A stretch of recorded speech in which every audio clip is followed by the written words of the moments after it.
intermediate education, vocational course, sericulture, second year. Paper 3, Post Cocoon Technology, prepared by T. Karna, Government Junior College, Shadnagar.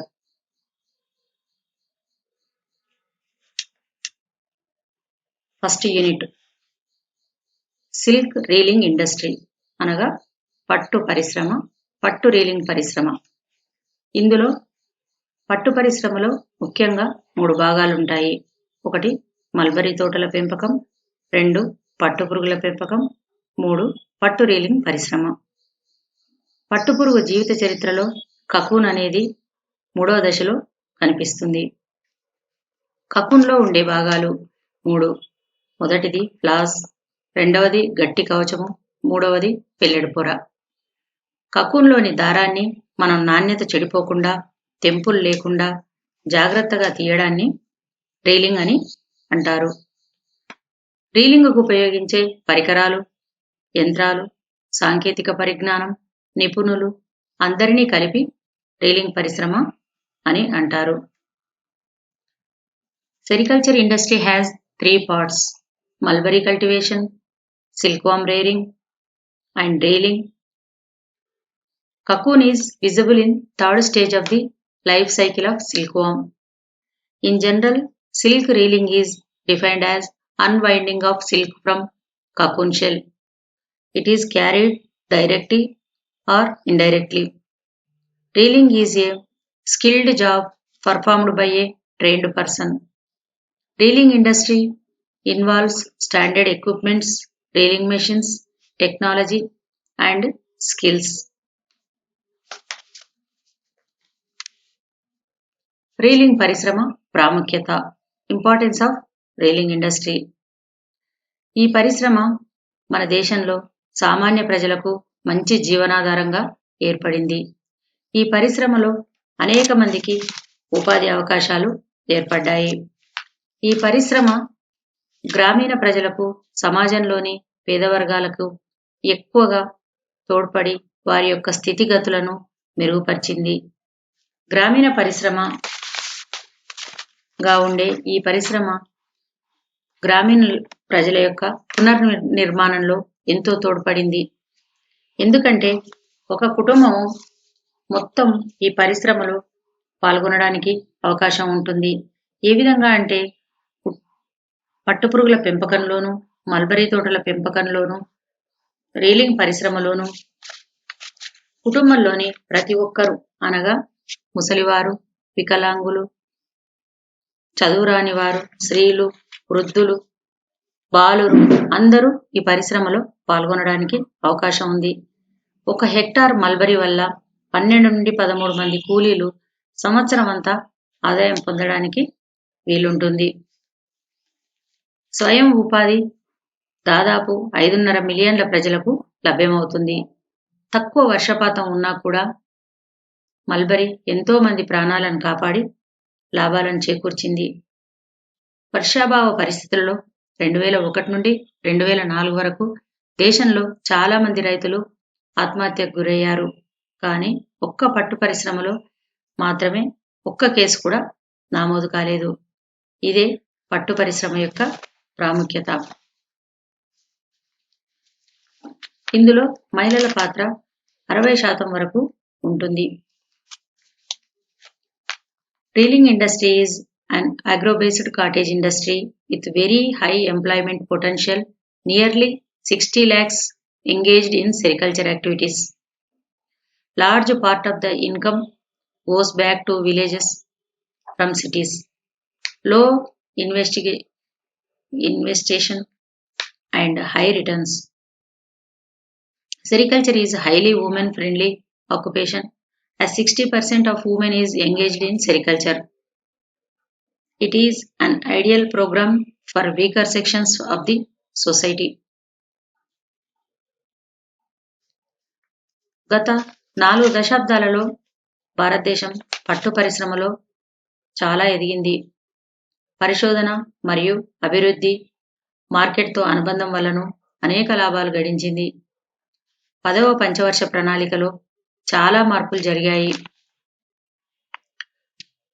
ఈ మార్పుల వల్ల ప్రజలకు ఎంతో లాభం చేకూరింది. ప్రపంచ బ్యాంకు మద్దతు వలన జాతీయ పట్టు ప్రాజెక్టు మరియు జేఐసిఏ, యుఎన్డి, ఎస్డిసి వీటి వలన పట్టు పరిశ్రమకు ఎంతో లాభం జరిగింది. మన దేశంలో ఉత్పత్తి అయిన మల్బరీ పట్టుకు ప్రపంచంలో మంచి మార్కెట్ ఉంది. 1990-91లో 11,487 టన్నులు మల్బరీ పట్టు, 484 టన్నుల టస్సార్ పట్టు, 624 టన్నుల ఎరీ పట్టు, 70 టన్నుల మూగా పట్టు ఉత్పత్తి అయ్యింది. మన దేశం నాణ్యత గల పట్టును ఉత్పత్తి చేసి విదేశాలకు ఎగుమతి చేసింది. దీనివల్ల విదేశీ మారక ద్రవ్యాన్ని కూడా కొంతవరకు పొందింది. మన దేశంలో వివిధ రాష్ట్రాలలో ఉత్పత్తి అయిన పట్టు వస్త్రాలలో బనారస్, సూరత్, కర్ణాటక రకాలు, టై అండ్ డై పటోలా వస్త్రాలు, కాశ్మీర్, కంచి, తంజావూర్ రకాలకు దేశీయంగాను విదేశీయంగాను మంచి పేరు ప్రఖ్యాతులు ఉన్నాయి.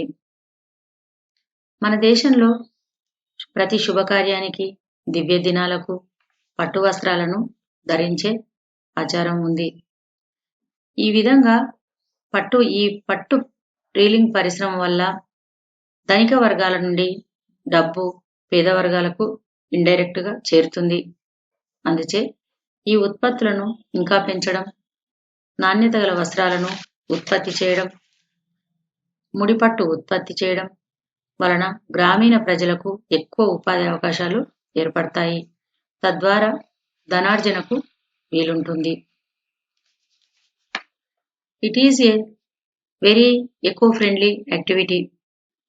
Every waste can be utilized or recycled. This generates additional income. Sericulture industry earns foreign exchange and silk items are exported to over 50 countries. The World Bank aided National Sericulture Project supported by JSCA, UNDP and SDC have contributed to the development of Indian sericulture. Silk fabrics are worldwide popular.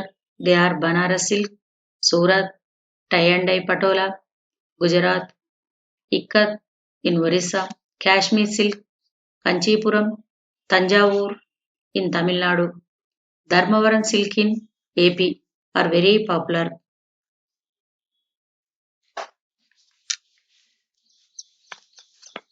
పట్టు పరిశ్రమకుండే పరిధి మరియు అవకాశాలు. అయితే పట్టు reeling పరిశ్రమ అభివృద్ధికి అనేక అవకాశాలున్నాయి. మన దేశంలో ఉత్పత్తి అయ్యే ముడిపట్టు 2 మరియు 3వ తరగతికి చెందినది.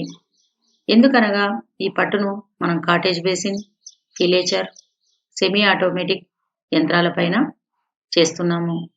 ప్రపంచ మార్కెట్కు 1వ తరగతి పట్టు అవసరము. అంటే అది మన దగ్గర చాలా తక్కువ ఉత్పత్తి జరుగుతుంది. 1వ తరగతి పట్టు ఉత్పత్తి చేయాలంటే ఆటోమేటిక్ యంత్రాలను ఉపయోగించాలి. దానికి తగిన విధంగా కకూన్ల నాణ్యత ఉండాలి. కాబట్టి ప్రపంచ మార్కెట్లో అవసరమైన 1వ తరగతి పట్టు ఉత్పత్తికి మనం కకూన్ల నాణ్యత పెంచి ఆటోమేటిక్ యంత్రాలపై రీలింగ్ చేస్తే మనం కూడా ప్రపంచ మార్కెట్కు దీటుగా పట్టును ఉత్పత్తి చేయడానికి వీలుంటుంది. అందుచే ముడిపట్టు నాణ్యత అనే అంశం రీలింగ్ పరికరాలు, పద్ధతులు, నైపుణ్యం, నీటి నాణ్యత మొదలైన అంశాలపై ఆధారపడి ఉంటుంది. అంతేకాకుండా సాంకేతిక శిక్షణను గ్రామీణ రీలర్లకు అందుబాటులో ఉంచాలి. మన దేశంలో కేంద్ర పట్టు పరిశోధనా సంస్థ CSR అండ్ TI వారు ఎన్నో విషయాలపై ప్రగతిని సాధించారు. వీరు పట్టు పరిశ్రమ పథకం కింద కేంద్ర పట్టు మండలిని నెలకొల్పారు. అంతేకాక ఈ సంస్థ ఎంటర్‌ప్రెన్యూర్‌షిప్ ప్రోగ్రామ్స్‌ను, డెవలప్మెంట్ ప్రోగ్రామ్స్‌ను, రీలింగ్ డెమాన్‌స్ట్రేషన్‌ను, ట్రైనింగ్ కేంద్రాలను ఏర్పాటు చేసి మేలు రకం చెరకాలను మొదలగు వాటిని డీలర్లకు అందుబాటులో ఉంచింది. ఈ అంశాలన్నీ మనము పట్టు రీలింగ్ పరిశ్రమలో అభివృద్ధి సాధించడానికి అవసరమైన పరిజ్ఞానాన్ని పెంపొందించుకోవడానికి ఉపయోగపడతాయి. మనకు అవసరమైన అన్ని సలహాలను కేంద్ర పట్టు మండలి ద్వారా వారి సలహా సంప్రదింపులను మనం తీసుకోవచ్చు. దీని వలన మేలు రకం పట్టు ఉత్పత్తి కావడమే కాక దేశీయ అవసరాలు తీరి విదేశీ మారక ద్రవ్యాన్ని కూడా పొందడానికి అవకాశం ఉంటుంది. ఇది పట్టు పరిశ్రమకు తగిన విధంగా మనము అభివృద్ధిని చేసుకోవడానికి ఉపయోగపడే అంశాలు. ముఖ్యంగా ఇందులో సిల్క్ ఇండస్ట్రీలో ప్రతి ఒక్కరూ ఇన్వాల్వ్ అవడానికి అవకాశం ఉంటుంది. ఎక్కువ డబ్బును సంపాదించడానికి అవకాశం ఉంటుంది. మనకు ప్రస్తుతం మన భారతదేశంలో ఉన్న సిల్క్ ఉత్పత్తి ఏ దేశాలలో ఉత్పత్తి చేసిన సిల్క్ కంటే మంచి నాణ్యత కలిగి ఉంటుంది. మంచి డిమాండ్ కూడా కలిగి ఉంది. Next, properties of silk. పట్టు యొక్క నాణ్యత, దాని లక్షణాలు రెండు చాలా ముఖ్యమైన అంశాలే. ఇందులో కొన్ని పట్టు యొక్క ముఖ్యమైన లక్షణాల గురించి చదువుకుందాం. ఫస్ట్ వన్, నిర్దిష్ట ఆకర్షణ అనగా స్పెసిఫిక్ గ్రావిటీ. రెండవది, జిగి లేదా సాగదీసే లక్షణం అనగా టెనాసిటీ అండ్ ఎలాంగేషన్. మూడవది, అర్ధాకర్షత హైగ్రోస్కోపిక్ నేచర్. నాలుగవది, కాంతి ప్రభావం అనగా ఎఫెక్ట్ ఆఫ్ లైట్. ఐదవది, విద్యుత్ లక్షణాలు ఎలక్ట్రికల్ ప్రాపర్టీస్. ఏడవది, నీటి చర్య యాక్షన్ ఆఫ్ వాటర్. నెక్స్ట్, వేడి చర్య ప్రభావం ఎఫెక్ట్ ఆఫ్ హీట్. నెక్స్ట్, ఆమ్ల క్షారాల ద్వారా అధోకరణం అనగా degradation by acids alkalis. Next, proteolytic enzymes. Next, ఆక్సీకరణ అనగా ఆక్సిడేషన్. ఇవి పట్టు యొక్క ధర్మాలు. ఈ 10 ధర్మాల గురించి మనం కొంత వివరంగా తెలుసుకుందాం. ముందుగా, కకూన్లో ఉండే దారం 2 తంతువుల కలయిక వలన ఏర్పడుతుంది. ఈ 2 తంతువులు పట్టుపురుగు నోటి నుండి వెలువడి సెరిసిన్ అనే జిగురుతో ఒకటిగా మారుతాయి. దీనినే సిల్క్ వేవ్ లేదా సిల్క్ పోగు అని అంటారు. కకూన్లను ఉడికించినప్పుడు సెరిసిన్ గమ్ కరిగిపోయి సిల్క్ పోగును సులభంగా తీయడానికి వీలవుతుంది. సెరిసిన్ అనేది కకూన్ల జాతిని బట్టి 20 నుంచి 30% వరకు ఉంటుంది.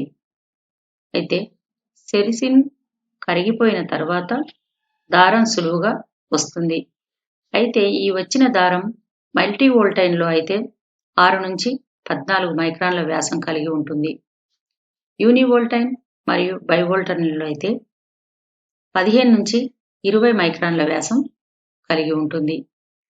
అయితే ఈ వ్యాసం అనేది బట్టల తయారీలో చాలా ఉపయోగపడుతుంది. ఎందుకనగా తక్కువ వ్యాసం కలిగిన దారం కంటే ఎక్కువ వ్యాసం కలిగిన దారం రంగును బాగా గ్రహిస్తుంది. కాబట్టి పట్టు యొక్క దారం యొక్క మందము వీవింగ్ చేసేటప్పుడు చాలా ఉపయోగపడుతుంది. పట్టుదారంలో గల తంతువులను లోసీనెస్ అంటారు. దీని వలన నేతకు ఎలాంటి అంతరాయం ఉండదు. అయితే సిల్క్ పోగులో ఉండే ఫైబ్రైన్లో అనేక స్ఫటికాలు ఉంటాయి.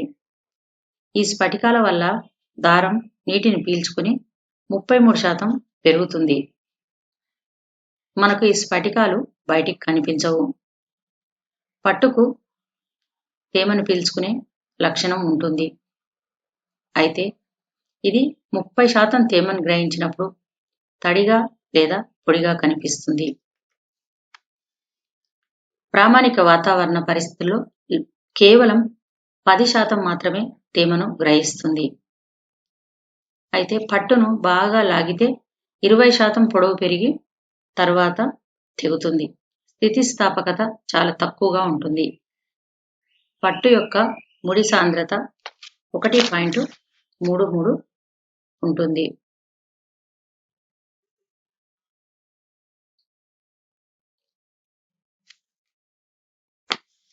Properties of silk. First one, specific gravity. The wave specific gravity, an average of sericin and fibrine, measures from 1.32 to 1.40.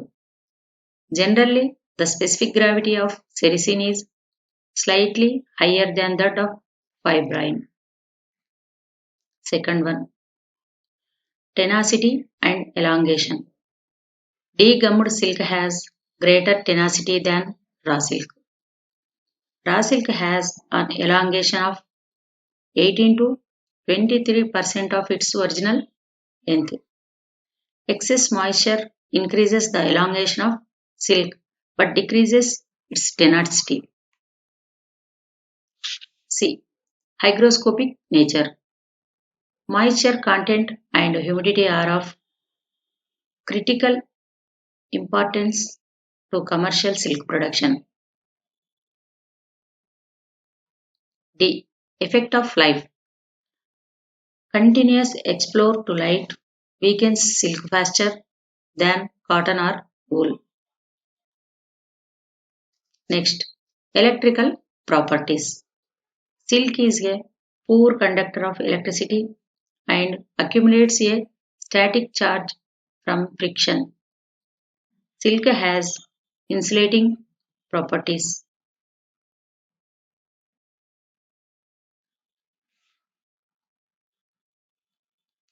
Next one, action of water. Silk is highly absorbent fiber which is readily impregnated with water, however does not permanently affect silk fiber.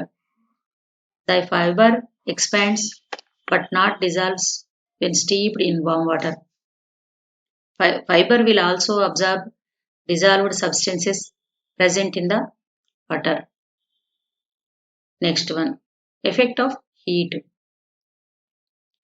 If white silk is heated in an oven at 110 degrees centigrade for 15 minutes, it begins to turn yellow.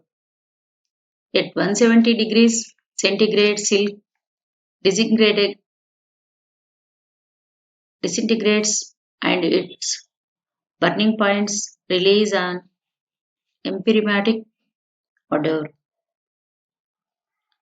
Next one, proteolytic enzymes. Proteolytic enzymes do not readily attack fibrine in fibrous form apparently because the protein chains in silk are densely packed without bulky side chains. Next one, oxidation.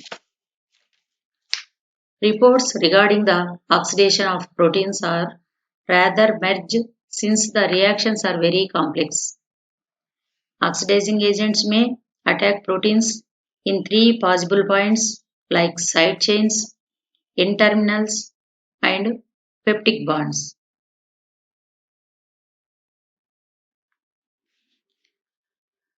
ఇప్పుడు మనం పట్టు యొక్క కొన్ని సాధారణ లక్షణాల గురించి తెలుసుకుందాము. పట్టు అనేది స్ఫటికాకారంలో ఉంటుంది. ఇది సజాతీయ నిర్మాణం, ఆర్ద్రాకర్షక లక్షణం కలిగి ఉంటుంది. తేలికగా ప్రకృతిలో దొరికే కొన్ని తంతువుల కంటే పట్టు పొడవుగా దృఢంగా ఉంటుంది. ఇది మృదువుగా ఉండి నిప్పు తొందరగా అంటుకోదు, సాగే గుణం కలిగి ఉంటుంది. పట్టు దారంలో 35% రెక్టికలు, 65% దారం ఉంటుంది. పట్టు దారాన్ని అదిమినప్పుడు లేదా ఒత్తినప్పుడు గరగర అనే శబ్దం వస్తుంది. దీనినే స్క్రూప్ అంటారు. పట్టును 110 డిగ్రీ సెంటీగ్రేడ్ ఉష్ణోగ్రతలో 15 నిమిషాలు ఉంచితే అది పసుపు రంగులోకి మారుతుంది. ఒకవేళ ఉష్ణోగ్రత 70 డిగ్రీ సెంటీగ్రేడ్లు దాటితే అది విఘటనం చెందుతుంది. పట్టును కాల్చితే కమురు వాసన వస్తుంది. నీటిలో తడిపినప్పుడు దారం బలం తగ్గి 20% వరకు తగ్గి పొడిగా మారగానే మళ్ళీ పూర్వపు స్థాయికి వస్తుంది. పట్టుదారం నీటిలో ఉన్న పదార్థాన్ని గ్రహిస్తుంది కాబట్టి రీలింగ్లో నీటి నాణ్యత అధిక పాత్ర వహిస్తుంది. రీలింగ్ చేసే నీరు కఠినత్వాన్ని 0 వరకు తగ్గిస్తే మంచిది.